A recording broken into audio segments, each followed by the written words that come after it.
السلام علیکم viewers, welcome to best health advisor YouTube channel. آج ہم بات کریں گے مردوں میں سپرم کاؤنٹنگ کم ہونے کی 5 اہم وجوہات اور اس سے بچنے کے طریقہ پر۔ آگے بڑھنے سے پہلے آپ ویور سے گزارش ہے کہ آپ اگر ہمارے چینل پہ نئے ہیں تو ہمارے چینل کو ضرور سبسکرائب کریں، بیل آئیکن کو پریس کریں تاکہ آنے والی نئی ویڈیو کی اپڈیٹ آپ تک پہنچتی رہے۔ جی ویورز، گزشتہ 50 برسوں کے دوران مردوں کے سپرم کاؤنٹنگ میں 51% کمی واقع ہوئی ہے۔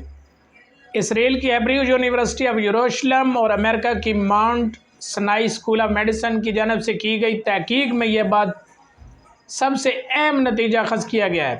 محققین کی جانب سے اعداد و شمار کا جائزہ لیا گیا جس میں یہ بات سامنے آئی ہے کہ 1970 میں مردوں میں اوسطاً 101 ملین ایسے ریپروڈکٹیو سیل فی ملی لیٹر سیمن موجود تھے، تاہم یہ اوسط اب گر کر 49 ملین تک جا پہنچی ہے۔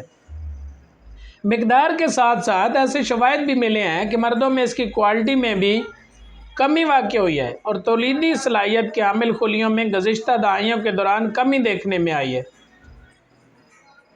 وقت کے ساتھ ساتھ متاثر ہونے والے سپرم کاؤنٹ نے ماہرین کی صحت کو پریشان کیا ہوا ہے۔ جو چیز سب سے زیادہ متاثر ہوئی ہے وہ سپرم کے گردش کرنے کی صلاحیت تھی۔ اس صلاحیت کے بغیر سپرم کی تولیدی صلاحیت کم ہو جاتی ہے۔ یہ یقیناً بہت پریشان کن بات ہے کیونکہ ہمیں اس عمل میں تیزی دیکھنے کو مل رہی ہے اور ہمیں یہ بھی معلوم نہیں ہے کہ اس کا اختتام کہاں پہ ہوگا۔ اس تحقیق کے مطابق 1970 سے 1990 کے درمیان سپرم کاؤنٹنگ میں 1.16% کمی دیکھنے میں آئی ہے، جو سن 2000 کے بعد اب تک بڑھ کر 2.64% ہو گئی ہے۔ خطرناک بات یہ ہے کہ یہ ایک عالمی مسئلہ بن چکا ہے۔ سائنسدان اس رجحان میں تمام ہی بر اعظموں میں اضافہ دیکھ رہے ہیں۔ تاہم سوال یہ ہے کہ آخر اس مسئلہ کے پیچھے کیا وجوہات ہو سکتی ہیں؟ ماہرین کے مطابق اس کی 5 ممکنہ وجوہات ہیں، تاہم اچھی خبر یہ ہے کہ اس میں بہتری لانے کا بھی طریقے موجود ہیں۔ ویورز، ویڈیو کے ساتھ جڑے رہیے گا، ویڈیو بہت ہی انفارمیٹیو ویڈیو ہے اور اس کو آپ نظر انداز مت کیجیے گا۔ سب سے بڑی وجہ موٹاپا۔ اگر آپ کا وزن زیادہ ہے تو یہ آپ کے سپرم کی صحت کو متاثر کر سکتا ہے۔ موٹاپے کے باعث ایڈیپوز ٹیشو کی گروتھ میں اضافہ ہوتا ہے جس سے ایسا مواد خارج ہوتا ہے جو ٹیسٹوسٹیرون نامی ہارمون کو براہ راست متاثر کرتا ہے۔ یہ سپرم بنانے میں سب سے زیادہ اہم ہارمون ہے۔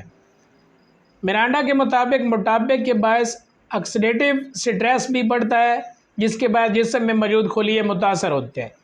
وہ کہتے ہیں کہ اس طرح موٹاپے کا شکار شخص کے عضو تناسل کے ارد گرد بھی موٹاپا بڑھ جاتا ہے جو سپرمٹوزا کے لیے بہت خطرناک ثابت ہو سکتا ہے۔ خصیے جہاں تولیدی خلیوں کو سٹور کیا جاتا ہے باقی جسم سے 1 سے 2 ڈگری کم درجہ حرارت پر رہنے چاہیے۔ اسی وجہ سے مردوں میں سکروٹل بیگ جسم سے باہر ہوتا ہے۔ یہی وجہ ہے کہ چربی میں اضافے کے باعث اعضاء کی تولیدی صلاحیت کم ہو جاتی ہے یا بالکل ختم ہو سکتی ہے۔ عالمی ادارہ صحت کے اندازے کے مطابق دنیا بھر میں 39% مردوں کا وزن مقررہ حد سے زیادہ ہے۔ اس سے معلوم ہوتا ہے کہ گزشتہ دہائیوں میں سپرم کاؤنٹنگ گرنے کی وجوہات کیا ہیں۔ دوسری وجہ ہے کہ نشے کی عادت۔ شراب، سگریٹ، ویپنگ یعنی الیکٹرانک سگریٹس کا استعمال، چرس، کوکین اور اسٹیرائڈز کا استعمال، آپ کو معلوم ہے ان تمام اشیاء میں کیا قدر مشترک ہے۔ یہ تمام مردوں میں سپرم کاؤنٹنگ اور کوالٹی کو متاثر کرتے ہیں۔ میرانڈ کہتے ہیں کہ ان میں سے کچھ چیزوں کے باعث ان خلیوں پر براہ راست اثر پڑتا ہے جبکہ باقی بالواسطہ طور پر اثر انداز ہوتے ہیں۔ ان کے باعث ان ہارمونز کی پیداوار بھی متاثر ہو سکتی ہے جو خصیوں کی صحت کے لیے اہم ہوتے ہیں۔ اس حوالے سے سب سے بڑی مثال ماہرین کی جانب سے ٹیسٹوسٹیرون کی تبدیلی کے لیے استعمال ہونے والی ادویات، جیلز اور انجیکشن کی دی جاتی ہیں جنہیں عموماً باڈی بلڈنگ کے دوران استعمال کیا جاتا ہے۔ ماہرین کے مطابق یہ مارکیٹ گزشتہ برسوں میں بڑے پیمانے پر خطرناک حد تک پھیلی ہے۔ ماہرین کا مزید کہنا ہے کہ جب آپ کے جسم میں یہ ہارمون بغیر کسی وجہ کے انجیکٹ کرتے ہیں تو جسم کو لگتا ہے کہ اس کی پیداوار کی اب ضرورت ختم ہو گئی ہے۔ اس کی وجہ سے خصیوں کے سائز بھی کم ہو سکتے ہیں، سپرم کاؤنٹنگ بھی گر جاتے ہیں اور اس عرضے کو ایزوسپرمیا کہا جاتا ہے۔ جنسی طور پر منتقل ہونے والی انفیکشن۔ ایپیڈیمنس میں سوزش کا باعث بننے والی جنسی طور پر منتقل ہونے والی بیماریاں جیسے کلیمیڈیا اور گنوریا بھی اس حوالے سے نقصان پہنچا سکتے ہیں۔ ایپیڈیڈمس دراصل خصیوں کے ساتھ جڑا ہوتا ہے اور یہاں سپرم سٹور کیے جاتے ہیں۔ اس لیے یہاں ہونے والی کسی بھی تبدیلی سے اسپرم متاثر ہو سکتے ہیں۔ عالمی ادارہ صحت کے مطابق سن 2020 میں مردوں اور خواتین میں کلیمیڈیا کے 129 ملین نئے کیس اور گنوریا کے 82 ملین نئے کیس سامنے آئے ہیں۔ ڈاکٹر اڈیلی کہتے ہیں کہ ہیومن ہیپلوما وائرس HPV بھی اس میں شامل ہے۔ وہ کہتے ہیں کہ یہ بھی کہا جاتا ہے کہ اس کے بعد اسپرم کی پیداوار اور یہاں تک کہ DNA پر بھی اثر انداز ہوتا ہے۔ لیپ ٹاپ گود میں لے کر بیٹھنے کی عادت۔ خصیے جہاں تولیدی خلیوں کو سٹور کیا جاتا ہے، باقی جسم سے 1 سے 2 ڈگری کم درجہ حرارت پر رہنے چاہیے۔ اسی وجہ سے مردوں میں سیکروٹل بیگ جسم سے باہر ہوتا ہے۔ گزشتہ دہائی میں شائع ہونے والی تحقیق کے مطابق گزشتہ دہائی میں لیپ ٹاپ کو گود میں رکھنے کی عادت اسپرم کانٹیکٹ میں کمی کا باعث بن سکتی ہے۔ اس لیے آپ لیپ ٹاپ یوز کرتے ہیں تو اسے اپنی گود میں نہ رکھیں بلکہ ٹیبل پہ رکھیں۔ اس سے آگے آ جاتے ہیں زہریلے مادے۔ ماہرین زہریلے مادوں کی طرف سے بھی توجہ مبذول کراتے ہیں، جنہیں عام طور پر اینڈوکرائن ڈسٹرپٹرس کہا جاتا ہے۔ یہ فضا میں پائے جانے والی آلودگی کے ساتھ ساتھ پلاسٹک اور کیڑے مار ادویات میں بھی پائے جاتے ہیں۔ مختصر یہ ہے کہ ان مالیکیول کی ساخت ہمارے جسم میں ہارمون سے بہت ملتی جلتی ہے، اور جس طرح ایک چابی تالے میں داخل ہوتی ہے، یہ مادے سیل ریپسٹر میں فٹ ہونے کے انتظام کرتے ہیں اور کچھ ناپسندیدہ عمل کو متحرک کرتے ہیں۔ حالیہ تحقیق میں دریافت ہونے والی نئی چیزوں میں سے ان کا تعلق تولیدی نظام کے ساتھ بھی بتایا جاتا ہے، تاہم اس حوالے سے تحقیق جاری ہے۔ ریڈلی کہتے ہیں کہ لیکن ہم اس مسئلے کی حد تک یقینی طور پر نہیں جانتے ہیں اور اس کا تعین کرنے کے لیے بہت سی تحقیق جاری ہے۔ باپ بننے کی صلاحیت میں کمی۔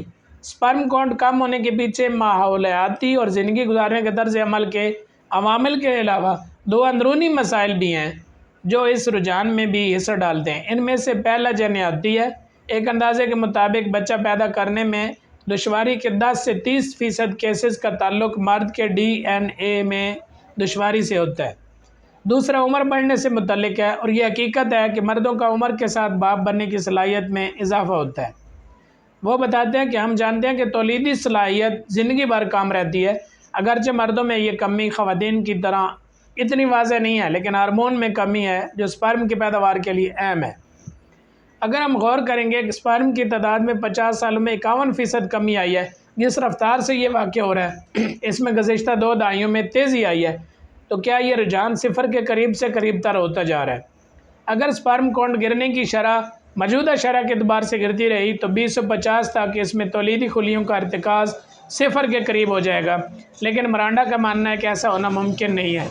مرانڈا کے مطابق صورتحال خراب ہونے کا رجحان ہے، لیکن کسی وقت یہ عمل رک جائے گا، شاید ایسا نئی ٹیکنالوجیز کی مدد سے ممکن ہو۔ اچھا جی، بچاؤ کے طریقے کون کون سے ہیں؟ ان لوگوں کے لیے جو بچہ پیدا کرنا چاہتے ہیں، کامیابی کے امکانات کو بڑھانے کے لیے پہلا قدم یہ ہے کہ اپنی طرز زندگی میں کچھ تبدیلیاں لائیں اور اسی طرح خصیوں کے لیے نقصان دہ عادات کو ختم کریں۔ مثال کے طور پر متوازن غذا اور باقاعدہ جسمانی ورزش کے ذریعے وزن کو برقرار رکھنا یا کم کرنا شامل ہے۔ شراب، سگریٹ اور دیگر منشیات سے پرہیز یا مکمل طور پر پرہیز کرنا بھی ایک بنیادی ضرورت ہے۔ اگر آپ کے جنسی تعلقات تفریح ہیں تو کلیمیڈیا سمیت دیگر انفیکشن سے بچنے کے لیے کنڈم کا استعمال کرنا ضروری ہے۔ جن لوگوں کے ابتدائی جوانی میں HPV کے خلاف ویکسین لگائی جاتی ہے، اس وائرس اور جسم اس کے اثرات زیادہ محفوظ رہتے ہیں۔ اگر معمول میں ان تمام تبدیلیوں کے باوجود بچہ پیدا کرنے میں دشواری برقرار رہتی ہے تو ڈاکٹر سے فوری طور پر رجوع کیا جائے۔ قومی اور بین الاقوامی رہنما اصولوں کے مطابق علاج کی نوعیت کا دار و مدار عورت کی عمر پر منحصر ہوتا ہے۔ برانڈ کہتے ہیں کہ اگر آپ کی عمر 35 سال سے کم ہے تو جوڑے کو 1 سال تک بچہ پیدا کرنے کی کوشش کرنی چاہیے۔ ہفتے میں تقریباً 3 باقاعدگی سے جنسی ملاپ کے ساتھ یہ عمل جاری رکھنا چاہیے۔ تاہم اگر جوڑے کی عمر 35 سال سے زیادہ ہے تو 6 ماہ سے زیادہ حمل ہونے میں دشواری خطرے کی گھنٹی ہو سکتی ہے۔ ریڈلی کے متعلق ریسرچ میں جوڑے کو ممکنہ وجوہات کو تلاش کرنے اور بہترین علاج کی نشاندہی کرنے کے لیے شامل کرنے کی ضرورت ہے۔ اگر مسئلہ مرد میں ہو تو ماہرین عام طور پر اینٹی آکسیڈنٹ سے بھرپور وائٹامن سپلیمنٹ تجویز کرتے ہیں جو خصیوں کی حفاظت میں مدد دیتے ہیں۔ مرانڈا کے مطابق یقیناً ادویات اور سرجری کے ذریعے کچھ بیماریوں کو درست کرنا ممکن ہے جو مسئلہ کی اصل ہے۔ آخری حربے کے طور پر جوڑے معاون تولیدی تکنیکوں کو سہارا لے سکتے ہیں، جیسے کہ ویٹرو فرٹیلائزیشن۔ اس بارے میں اللہ کریم آپ سب دوستوں کو مکمل طور پہ تندرستی عطا فرمائے اور اللہ کریم آپ لوگوں کو اولاد جیسی نعمت سے مالا مال فرمائے۔ اس کے ساتھ آج کے لیے بس اتنا ہی، اگلی ویڈیو تک کے لیے اجازت دیجیے سب دوستوں کا۔ اللہ نگہبان، السلام علیکم۔